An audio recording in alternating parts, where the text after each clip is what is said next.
CCN news देख रहे सभी दर्शकों का स्वागत है। मैं रोहित रिपोर्टर भारत की राजधानी दिल्ली में इस वक्त मौजूद हूं और हमारे साथ में कुछ भाई फौजी लोग हैं जो इनसे बात करेंगे और जानेंगे कि आज का ये विशाल धरना जो है इसका उद्देश्य क्या है और ये किस वजह से किए जा रहे हैं। नमस्कार सर। जी नमस्कार, मैं एक्स सूबेदार मेजर खुशहाल सिंह यहाँ पे जंतर मंतर में सभी OROP के विरोध में जितने भी दल आ रखे हैं उन सब का समर्थन करता हूँ। सबसे पहले मैं उत्तराखंड से बिलोंग करता हूँ, एक छोटा सा राज्य जिसके 13 जिले मात्र हैं, लेकिन 2 प्रकार की सेनाएं गढ़वाल राइफल और कुमाऊं रेजिमेंट वहाँ पर हैं। इसके अलावा बहुत सारे अदर आर्म्स में हैं, तो छोटे राज्य के बाद भी हमारा संख्या बल हिंदुस्तान में सबसे ज़्यादा है। पहली बात मैं क्लियर कर देता हूँ, मैं इससे पहले भी यहाँ पे आया था, कपिल जी के मंच पर 2 दिन लगातार इंतजार किया, किसी ने मुझे बात करने का मौका नहीं दिया। आज मैं यहाँ पर आया हूँ वीर बहादुर सिंह जी के, जो पढ़े लिखे, जिनने एक्चुअल बीमारी पकड़ी है। मुझे लगता है मैं कभी उनसे मिला नहीं हूँ, लेकिन पॉइंटों में बहुत सारी समरूपता समानता है, लेकिन उन्होंने भी मौका नहीं दिया। मैं इसलिए कह रहा हूँ कि वो एयरफोर्स सिग्नल एडम यूनिटों से रिटायर हैं, फाइटिंग फोर्स के नहीं हैं।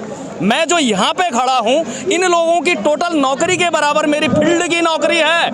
मैं 14 साल JNK और 3 साल LAC चाइना बॉर्डर पर रहा हूँ, इसलिए मैं एक्सपीरियंस की बात करना चाहता था जो इनने मुझे करने नहीं दी। इसलिए मैं आपके चैनल के माध्यम से उस बात को आगे रखना चाहता था कि मैं कह क्या रहा हूँ। सबसे पहले जो पे कमीशन बैठती है वो होती है CCS policy, central civil services की जो पॉलिसी वो सब पर एक बार में लागू की जाती है। उसमें जो अंतर होता है उसको डिफेंस पॉलिसी कहते हैं। उसमें सेना की संरचना, बनावट और कार्य को देखकर सभी ग्रुपों का एनालाइज किया गया, ऐसा 6 पे कमीशन कह रहा है।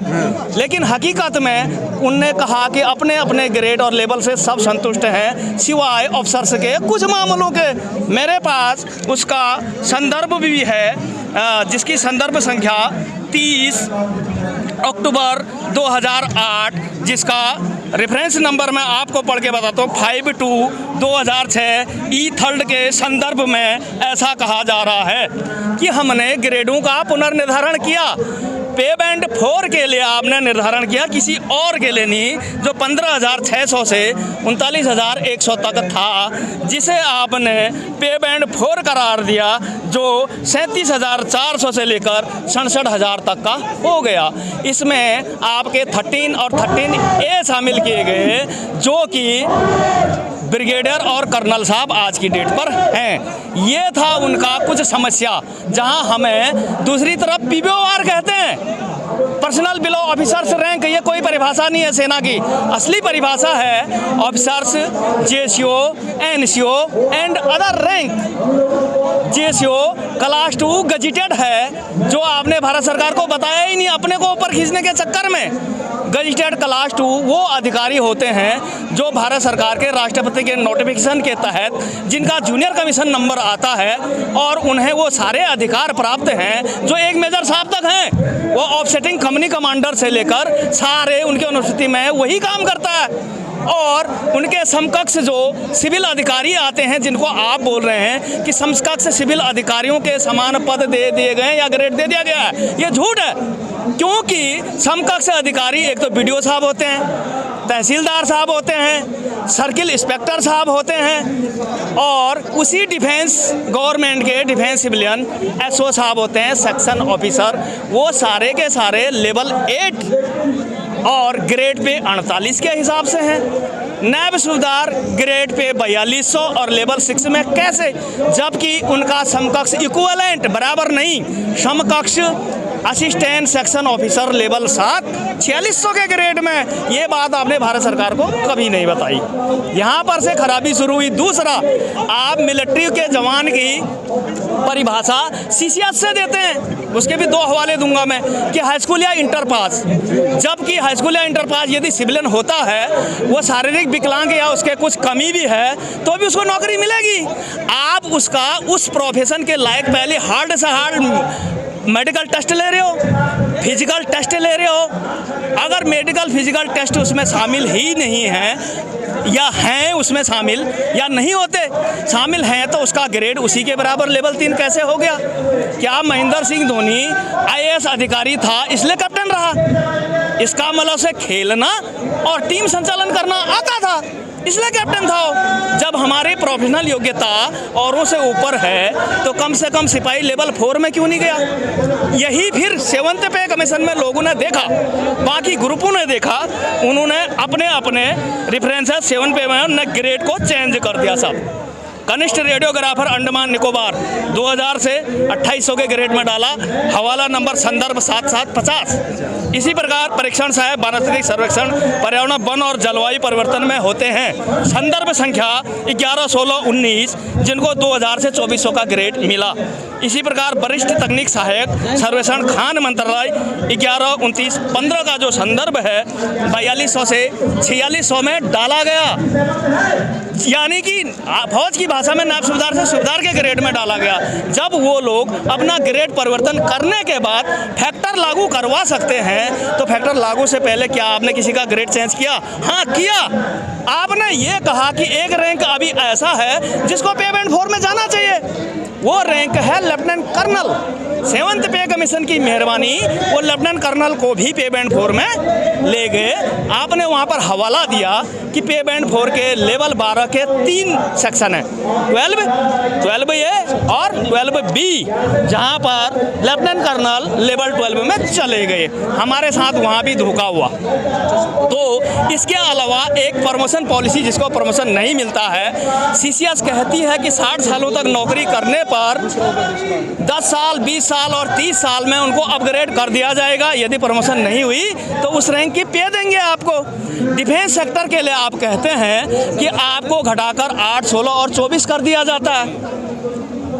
जब सिपाही की सर्विस 17 से ऊपर है ही नहीं तो आपका CCS पॉलिसी का MACP उस पर लागू कैसे हो गया? जबकि वो 17 ही साल नौकरी कर रहा है और उसे 8 साल में पहले MACP दिया आपने, 16 में दूसरी दी, तीसरी वो अचीव तब करता है जब वो 2 रैंक फाइट करता है, नाइक और हवलदार रैंक को फाइट करेगा, तो फिर तीसरी MSP उसके लिए कंसिडर कैसे कर गई? अपने लिए क्या किया ये भी बता देता हूँ। आपकी मिनिमम सर्विस सिपाही की होती है 15, आपकी है 20। उस औसत को देखकर आपने लेफ्टिनेंट कर्नल का प्रमोशन 13 साल में किया, पे बैंड 4, जहाँ पर 37,400 केवल बेसिक पे में बढ़त होती है। और भर्ती की उम्र 18, जोनों को जोड़ो 31, 3 साल NDA, 1 IMA, 4, टोटल उम्र 35।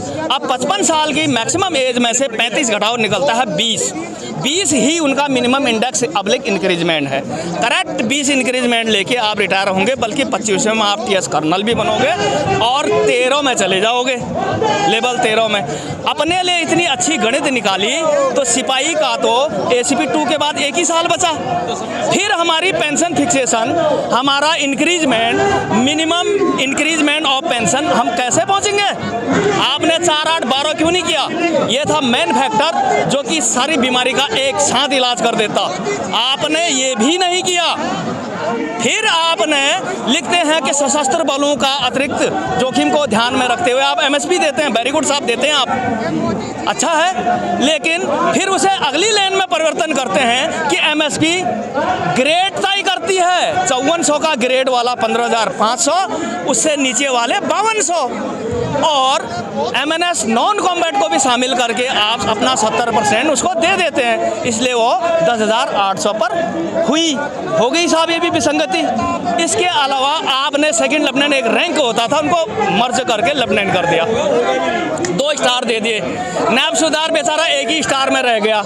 आपका क्या है? Office similarity, protocol with administration of civil, काम करना पड़ता सिविलियनों के साथ, एड टू सिविल अथॉरिटी, बाढ़ आ गई, कुछ हो गया।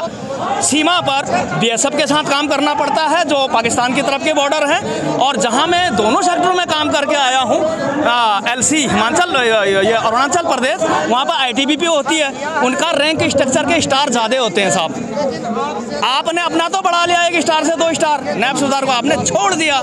इसके अलावा एड टू सिविल अथॉरिटी बतेरे काम होते हैं, तो नायब सूबेदार को आप स्टार ही नहीं देना चाहते हैं तो ग्रेड कहाँ से दोगे? क्या उसके लिए कोई प्रोटोकॉल नहीं है? मैंने ये चीज़ें फेस की हैं। मैं as a platoon commander, as a officiating company commander duty कर चुका हूँ। 30 साल नौकरी के बाद घर आया हूँ। जो इस मंच पे बोल रहे हैं बहुत अच्छी कैलकुलेशन है, लेकिन एज ए कॉम्बैट नॉलेज जितनी मेरी नौकरी है उतनी इनकी सर्विस है, इसलिए कह रहा हूँ। इसलिए उनने उन चीज़ों को कवर नहीं किया जो मैं अब कर रहा हूँ। क्लियर होगी बात आपकी?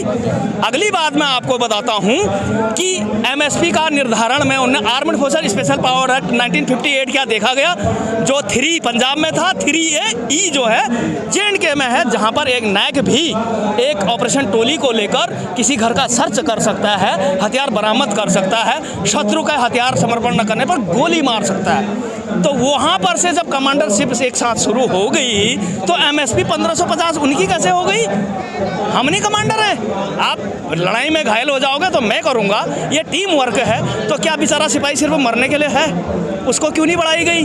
ये सारे वो भेद हैं जो आपने नहीं बताया। इस मसौदे में भी 2 खास चीज़ें जो इन्होंने छोड़ी।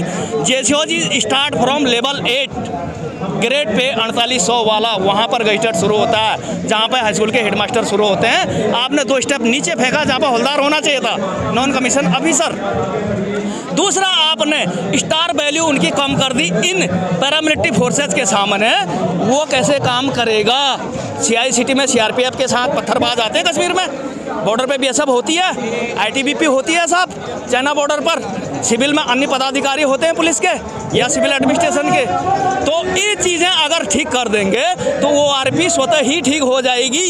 ये थी वो बीमारियां जिसका मुझे बोलने नहीं दिया गया, ना कपिल के मंच पर ना ही वीर बहादुर के मंच पर। इसलिए मैं आपके चैनल के माध्यम से ये खुलासा कर रहा हूँ कि हमने भी अपना मांग पत्र राष्ट्रपति जी को, प्रधानमंत्री जी को और रक्षा मंत्री जी को सौंपा है। जो बातें इसमें शामिल नहीं हैं वो मैंने यहाँ पे बता दी। आपने अलग से मांग पत्र सौंपी है? जी साहब, हमने माननीय राष्ट्रपति भारत सरकार, प्रधानमंत्री copy 2 and copy 3 to defence minister डाली हुई है और शायद उन पर विचार हो भी रहा होगा।